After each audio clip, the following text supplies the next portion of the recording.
What's up, guys? It's Chris Campbell. In just a second, I have an exclusive interview with one of the hottest photographers, if not the best one in H-Town. Keep it locked, man. You already know what time it is. You're watching The Chris Campbell TV.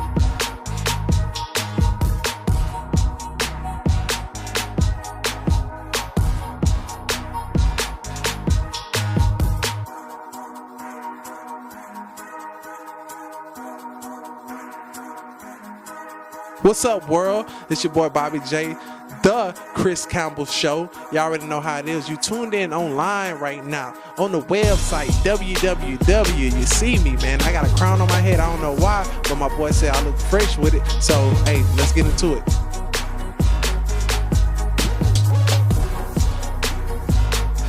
Yo, what's up with it, guys? It's your boy Chris Campbell, and as you can see, I got the hottest photographer in the game right now, the Bobby J. You know what I'm saying? H-Town's very own, doing his thing, man. Why photography? Like, how did you start with that? Man, you know, man, it was just, you want me to grab the mic, man? Grab the mic, 'cause you the man, you know? Cool. Nah, man, I just started off in the club, man, and just taking pictures for fun, events and stuff like that, man, with a Walmart camera, bro. And I mean, it just took off. A lot of people was just asking me, yo, do you do album covers? Do you do mixtape? I got a maternity shoot. I'm about to have a son. And I'm like, nah, man, I ain't trying to take photography like that serious, man. Like, I'm just having fun with it in the club. And then now, you know, I'm 3 studios in now. And it's just like, I was like, let me just try it out. So when I opened up my first studio, man, it was like history from there. And now it's what y'all see on Instagram today. And it's still like, I didn't want to go to school for this. It's just like I didn't grow up saying, oh, I want to be a photographer. It's like it was just a hobby, and I mean, it's a good industry that pays, so I'm here today. So when you went to Texas Southern University, what did you study then?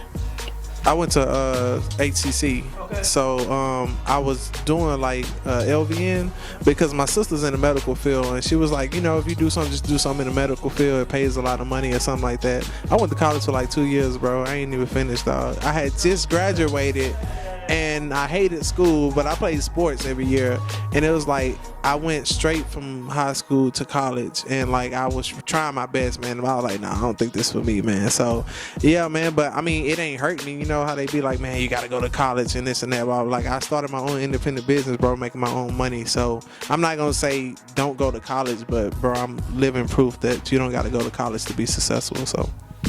Okay, so who is this mystery guy that was in the white Jaguar and all that kind of stuff, who kind of saw you doing your thing and thought, hey, this kid is really on his grind? You know what I'm saying? I think he was at TSU then when he saw you. You was passing out, you know what I'm saying? You was out there, you had just started popping, you know what I'm saying? I'm about to do this. Man, look, these my cards, you know what I'm saying? Y'all book me because I do live photo shoots. I was shot with him. I got the shot with you, shoot with you, and it was great, man. But who's this mystery guy with the white Jaguar? Yeah, man.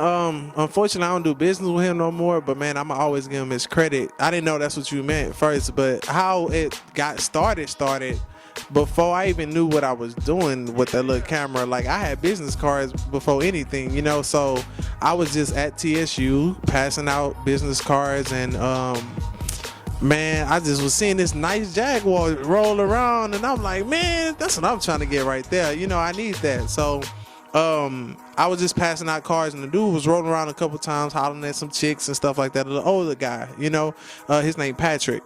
But he was like, man, what you doing out here? Because these girls stopping for you, but they don't want to stop for me. You a young cat, man. So I was like, man, I'm trying to start doing this photography. I just opened up a studio and this and that, blah, blah, blah. And he was like, man, look, this is what I'm going to do. I'm going to stand next to you, and we both going to give me some of them cards, and we both going to get out here and start, talking to these females. So, man, we was out there like every week, bro, and he's like, yeah, give me his number. Every time you come out here, man, I'm gonna come out here with you. So it's just building a relationship with a stranger, man, but that's how it starts, you know. And then I mean, this dude was like, after a while, I was like, man, so what you do, man? You got this nice car. He was like, man, I got my own moving business. You know, he had like 2 moving business. So he was like, how serious are you about this photography? And I was like, man, a lot of people asking me about it. You know, a lot of people want me to do it, man. I'm just trying to build my studio and get some equipment and stuff like that. So he was like, so what, you need an investor or something? And I was like, I mean, I ain't know nothing about no investments, how to negotiate,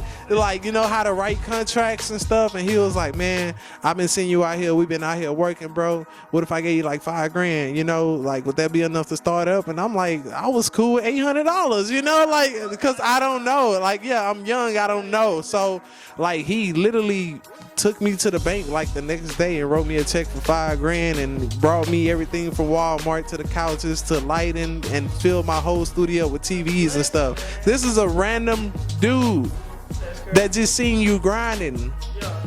So it's just like, that's the story, bro. Like, literally, that's how B Photography 713 first studio got started. So that's when I say, like, I don't deal with him no more, but this dude will always have credit, because without him, I probably wouldn't even be investing in my own money, have my own 5K for myself now, you know? So That's crazy, man. I wish I could find somebody to throw me $5 real quick. That's all I need. That's enough. I was cool with 800, bro. 800, that was good. All right, so that was studio number one, you know, help you get off the ground. Now it's the third one. Now you have different photographers come in, you know, they need a space, a creative space, you know what I'm saying, to do what they want to do with their photo shoots and stuff like that. You kind of let them come in and do their thing here, right? Yeah. So that's your way of giving back to Houston, right? Pretty much.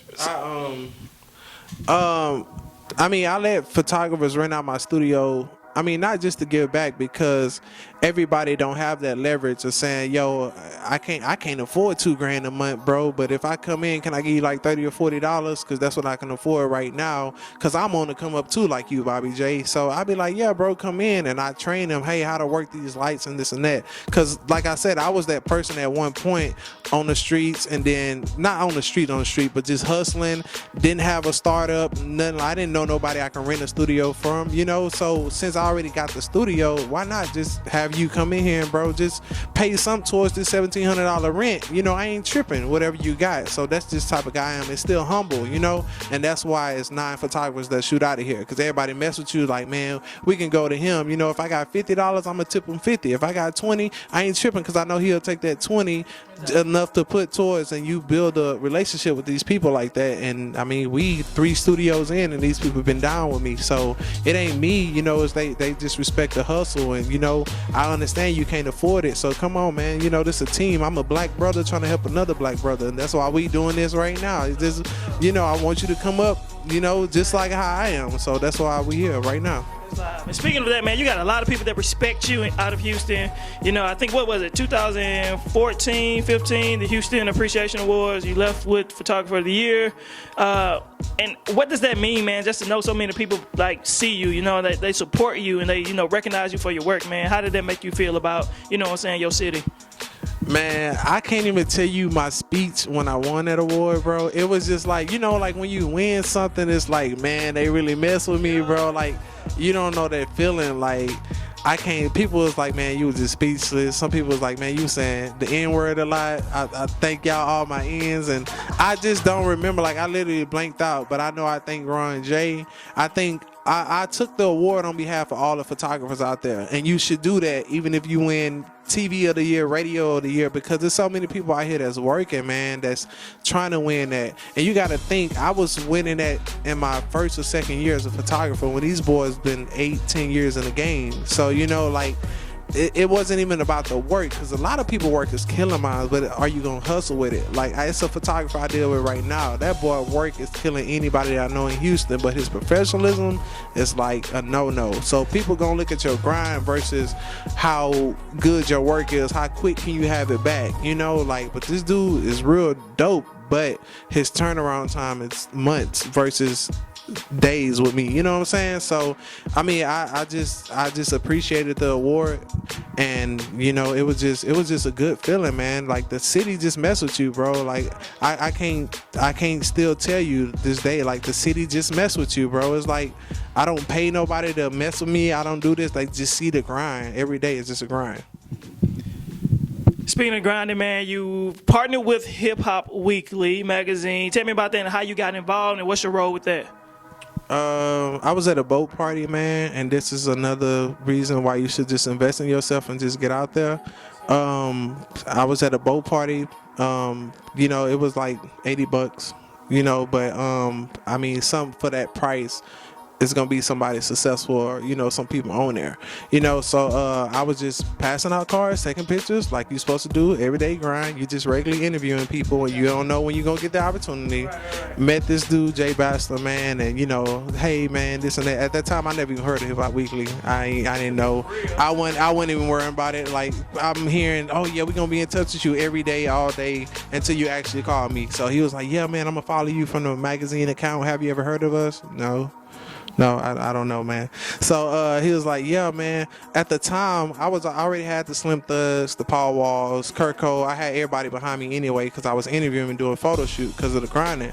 So he was like, I'm moving to Houston soon anyway. You already doing the grinding. Like, how about we just open up a location with you and we talk numbers and sign you to the magazine? So it was just like, that's my story with Hip Hop Weekly. Like, just grind. Met this dude 2 or 3 months later after them watching me and see, oh, this guy legit. He already doing everything that we do out here anyway. So this is the go-to guy for Houston. So we here now with Hip Hop Weekly because they already seen the grind. So, and they just brought me on. All right, and before I let you go, I just want to know if you could shoot with anybody in the world, whether they be the model, or you, be with another photographer or anything like that, who would you shoot with?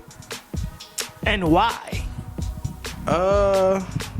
I'm not star-studded as I used to be, bro. When you've been in the game, and I mean, that's like just like my 4th year. I'm acting like I'm like 14 years in. Yeah, but it's just like I've been around so many celebrities, the Drakes, Meek Mills. I shot his concert in Chicago. It's like when you be. He got messed up. Oh yeah, this was before. Yeah, this one Meek Mill was on. And you know what? I'm not even gonna say that because y'all might see me with Meek Mill next month doing something for him. So I'm not even gonna. This not a diss or nothing. But yeah, this was before that happened.